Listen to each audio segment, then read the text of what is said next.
Hi, my name is Taryn and I'm a painter. I have to feel very excited or I can't paint.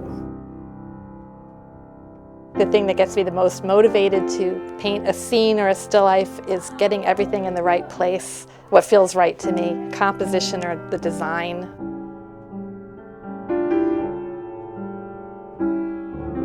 Of course, the colors and the lighting are real important to me too.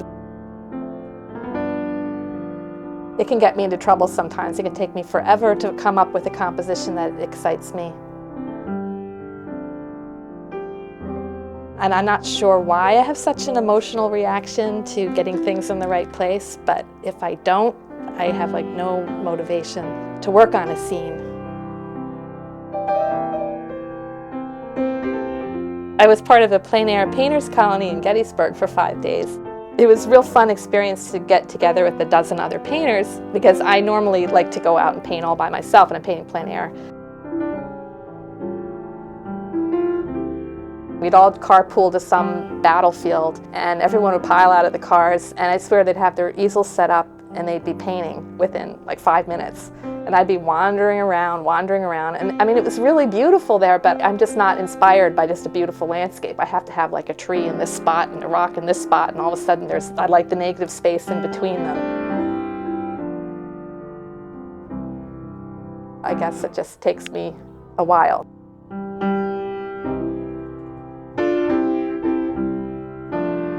I used to spend 2 or 3 months on a painting. I don't think it was just a matter of my ego wanting to paint as well as I possibly could paint, getting every little detail, and it was that I really found nuances of the way light would hit. I found that really beautiful and fascinating. I'd spend forever on it. But I guess after I'd been painting for years and years, it starts to get a little bit more boring to put in tiny little details, and it's more fun to try to see something that's complex and sum it up. I just found a lot more invigorating.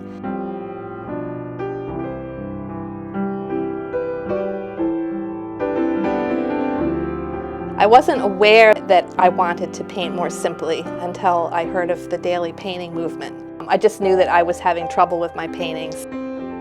They would start out with a lot of energy, and I knew why I was painting whatever subject it was I was painting. After a few weeks, I'd kind of lose my focus, and I just started to hate the painting, and I'm wondering why I'm working on it, and I just would lose any sense of life. When I heard about the daily painting movement, and I saw some paintings, I really liked their work, and I was fascinated with the idea of them pulling them off so quickly and selling them so cheaply. If they're able to do a painting a day and sell them for $100, $200, I thought that was a real interesting idea, and I thought it might be a good way to reinvigorate what I was doing. I started to give it a try. I started my blog in 2008. I wasn't painting a painting a day, it was more like maybe 15 paintings a month. I look back at the beginning of my blog, and some of the paintings I think are not that good, but it was really fun to just do a painting, put it aside, and start another one.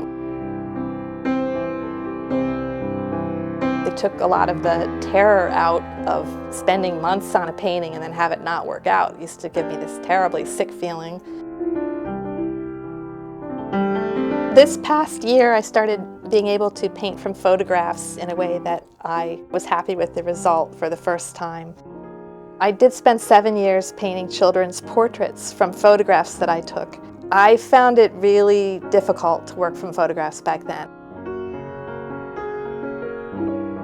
This past year, I've started to paint from my computer monitor.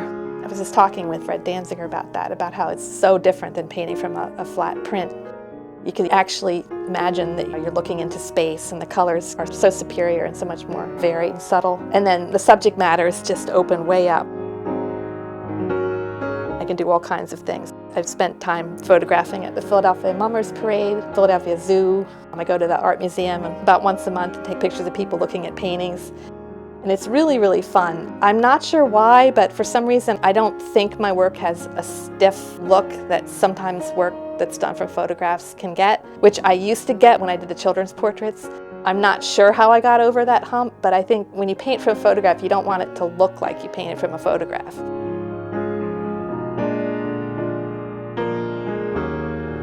trick is to keep it looking painterly and working in space well. I can go even further with just trying to abstract what I'm looking at. I always turn the image upside down on the monitor, then I turn it sideways, take off my glasses.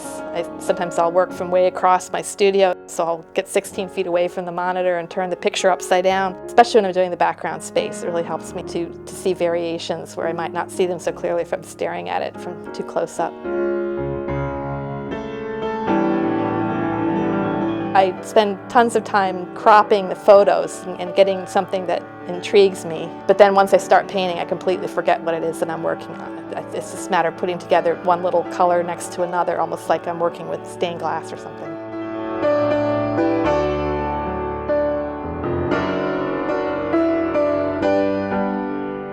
My favorite painters, for landscape, I like early Crow. I've always just been really, really crazy about his early paintings before he got like feathery and wispy. The clarity of the color. I think he simplified form in this very modern way. I like Cézanne for his still lifes the best. The structure, the composition to me is so amazing. You could look at those paintings in black and white and still think that they're beautiful. I like a lot of photographers. I took a class at Penn, History of Photography. Walker Evans is my hero. He's taken a lot of photographs around the area of Bethlehem, Pennsylvania, of the steel mills and graveyards. He has these amazing juxtapositions, and his sense of composition is wonderful. But then he also has this whole series of people. He would hide the camera, but he'd take pictures of people on the subway. They're so revealing, and they're so sensitive. I think he just had an amazing range. Do the people that you photograph in the museum looking at paintings, do they ever know you're photographing them? I've become very sneaky. The digital camera, you can turn it off so no one knows when you're pressing the shutter. It doesn't make that fake noise. I'll sit down on a bench and I'll just pretend I'm playing with my camera. Yeah, I'll just take 300 pictures in a day.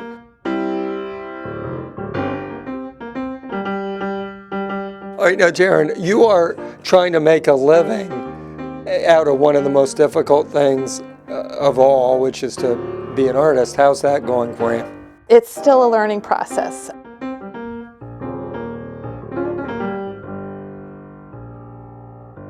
I'm partially supporting myself from my paintings, but I'm also teaching, and I'm coming up with something new on the internet called an art bite, which is something you can purchase for $5 or $10, where it's a little tutorial. It will have a lot of text, videos, and slideshows. I just did one called The Artist on a Budget. It's my first art bite. And the next one will be about my plein air paintings, and then I'll do another one on painting from photographs without going insane. All right, now, Taryn, if somebody who sees this video wants to buy, your paintings are just amazing. How do they contact you?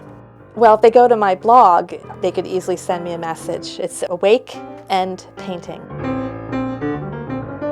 Or they could just Google your name, which is Taryn, which is Tar-Yen. Day, I think people can handle, but Tar-Yen. Well, it rhymes with Karen, starts with a T, T-A-R-Y-N. They could Google my name, and my website or my Daily Paintworks site will come up. Thank you, Taryn. Thank you, John.